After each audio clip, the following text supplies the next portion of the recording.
ABC 10 News at 11 starts now. This is an issue that we've been raising an alarm for months now, since really this whole crisis started. Newly released county numbers show Latinos continue to be disproportionately affected by the coronavirus pandemic. Good evening. I'm Kimberly Hunt. And I'm Steve Atkinson. Latinos make up 60% of the county's confirmed cases, but make up only 34% of our population. Our ABC 10 News reporter Laura Acevedo shows us the county's new campaign in hopes of curbing these numbers.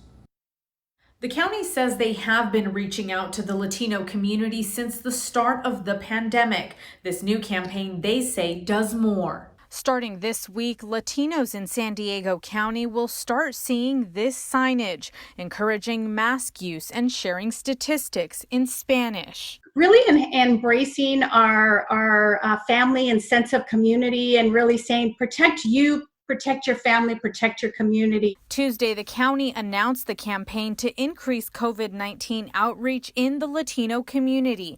In addition to the signage, the county says they're reaching out on TV, radio, and online with resources, encouraging Latinos to get tested and participate if a contact tracer reaches out. So we have to know their name, we have to be able to get in touch with them, and we won't be sharing who gave us that information. It's all confidential. Out of the county's 24,000 confirmed cases, about 60% are Latino, while Latinos only make up 34% of the county's population.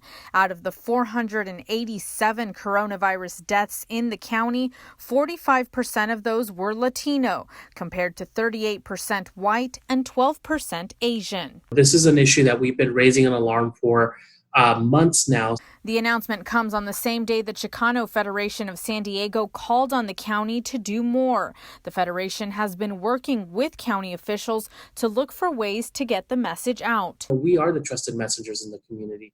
People turn to us for information because they trust us. The Federation says this move is a good start, but says leaders at all levels need to look at why Latinos are disproportionately impacted in the first place. And it shows that this is a result of, systematic inequities that our community has been forced to adapt to. The county says more than 20 newly hired contact tracers speak Spanish and are members from the communities where they will work.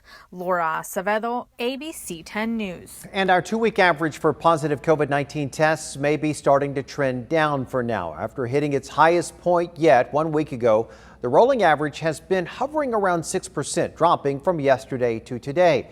Still, our 14-day average is well above where it was a month ago. 385 new cases were reported in San Diego County today for a total of 24,520. 9 new deaths were also reported, bringing that total to 487. Frustration is continuing to mount 1 day after Governor Gavin Newsom officially allowed hairstylists to operate outdoors.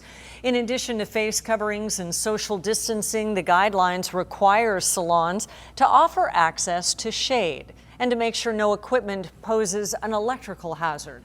One stylist that we spoke with said the guidelines limit them to just haircuts, which are a small part of their business. It's business suicide for our industry. And it's unsanitary. The elements are uncontrollable. People will be sweating under cutting capes. We also spoke with a barber who moved his operation outside, saying it's up to him to find a way to manage his business under these guidelines in an effort to survive. And Ryan's done a remarkable job in his contributions. San Diego firefighters remembering one of their own suddenly killed in a motorcycle crash over the weekend. Our ABC 10 News reporter Anthony Pura spoke with the man's fellow firefighters about the large turnout in his honor. The family declined to speak to us during this very difficult time, but those who knew Ryan Ferreira says the turnout here tonight shows what kind of person he was and what type of life he lived. This is a tribute to Ryan Ferreira outside Fire Station 21 in Pacific Beach, where he worked as an engineer. Tuesday night, hundreds gathered outside to remember the firefighter and former lifeguard. The 39-year-old died over the weekend in a motorcycle crash. Family's devastated, obviously. Ryan, obviously way too young. Captain Rich Marcello worked with Ryan. He and other firefighters are here to support Ryan's family. As it got closer to sunset, family and friends moved to the boardwalk and the sands. Marcelo described it as a tradition at Fire Station 21. Every evening we come out, we watch the sunset, whether there be, sunset or not. We always come out and just kind of gather around with each other and just kind of hang out for a few minutes, just kind of spend time with each other, which is part of the reason why we're here with the family today. Ryan was a passenger riding on the back of a motorcycle when it crashed into a parked vehicle Saturday night in the Lakeside area. The driver of the motorcycle was hospitalized. Authorities say neither man were wearing helmets. The medical examiner also says alcohol or drugs are suspected factors in the crash. While the crash is still under investigation, it's clear Ryan's death comes as a shock. Risen through the ranks as a firefighter, as a paramedic, and now as an engineer.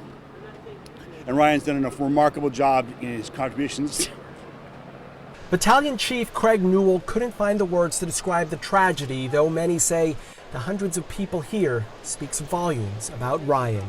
Everybody loved him. He's just a great personality, he's just the whole package. The family says they are planning a paddle out for Ryan at a later date. In Pacific Beach, Anthony Pura, ABC 10 News. A huge loss. Thank you. And a Chula Vista family who witnessed a deadly shootout in their driveway is opening up about the terrifying experience. It happened last night when Chula Vista police shot and killed a man who was wanted for attempted murder. He had already carjacked a driver and led police on a chase before crashing outside their home. And the home's owner said his daughter and grandson made eye contact with the man before the shooting started. My grandson was in that window right there, laying in his bed. My daughter was behind that window. She went eye to eye with him about a foot away before the shooting started. The home's owner says he found 6 bullets in his backyard, but none in the house. Chicago police are investigating a shooting outside a funeral home that injured at least 14 people. Authorities say a passing SUV shot at mourners, and some of them then returned fire. The car crashed and the people inside, they took off running. At least one person of interest was taken into custody.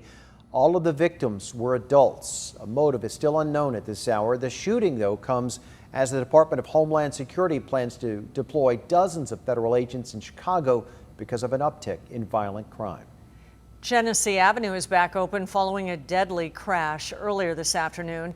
Police say the driver of a white SUV crashed head-on into a silver car after crossing into oncoming traffic on Genesee near Marlesta in Claremont. The SUV flipped on its side. The driver of the silver car died at the scene after crashing into a third car. The driver and passenger of the SUV are in the hospital with major injuries, and lanes were back open shortly after 7 o'clock. In his first COVID-19 briefing in months, President Trump acknowledged the severity of the virus, saying that he thinks it will get worse before it gets better. He also reversed course on masks, now telling people to wear them. This comes as hospitalizations surge in 40 states and ICUs are pushed to their limits. Today, Dr. Anthony Fauci reiterated the simple steps for stopping the spread. Like universal wearing of masks, close the bars, stay physically distant, wash your hands. The really fundamental things. It's not rocket science. A new ABC News Washington Post poll out today shows Joe Biden with a 15-point lead right now over President Trump. Biden has been highly critical of the president's coronavirus response. Around the world, scientists are focusing on developing a safe and effective coronavirus vaccine in record time. And a company right here in San Diego could be on the verge of changing the course of the pandemic. Only ABC 10 News anchor Lindsay Pena got a look inside the biotech company that's preparing for the final phase of testing. Dr. Scott Overcash and the staff here at eStudy site at Grossmont Medical Center are preparing for what could be a history-making clinical study. I'm personally really excited about being involved in the effort to actually try to prevent people from getting the disease. In just days, Overcash will soon be overseeing a first-of-its-kind trial of a coronavirus vaccine created by the American biotech company Moderna. We were lucky enough to be one of 6 sites in California selected to do the trial. Starting as early as next week, the first of 350 to 500 local patients will begin receiving the vaccine. The same one has already been given to patients in phases 1 and 2 of the trial. This is the next and possibly final step before FDA approval. What's a little bit different about this particular situation is that the different phases have all been sort of compressed and are all kind of ongoing at the same time. Overall, 30,000 people are expected to take part in this larger study. Unlike earlier phases, this round is targeting a more vulnerable part of the population. We're basically looking for patients who are high risk for contracting the disease or at high risk for getting severe disease if they were to get the disease. That means older than 65, younger but with underlying conditions, or those at high risk of catching the virus because of their job. Big concern is that when we put something out into the general population, that it be very safe and very effective. Moderna's vaccine uses what's called messenger RNA to trick the body's cells into producing the antibodies necessary to fight the virus. So far, this particular vaccine has shown promise, but only time will tell. There are multiple candidate vaccines that are going to be rolling out, and we're just so hopeful that, at least one will be effective enough to be rolled out for use. Lindsay Pena, ABC 10 News. The local coronavirus vaccine clinical trial is still looking for patients. If you would like to take part, there's information on our website, 10news.com.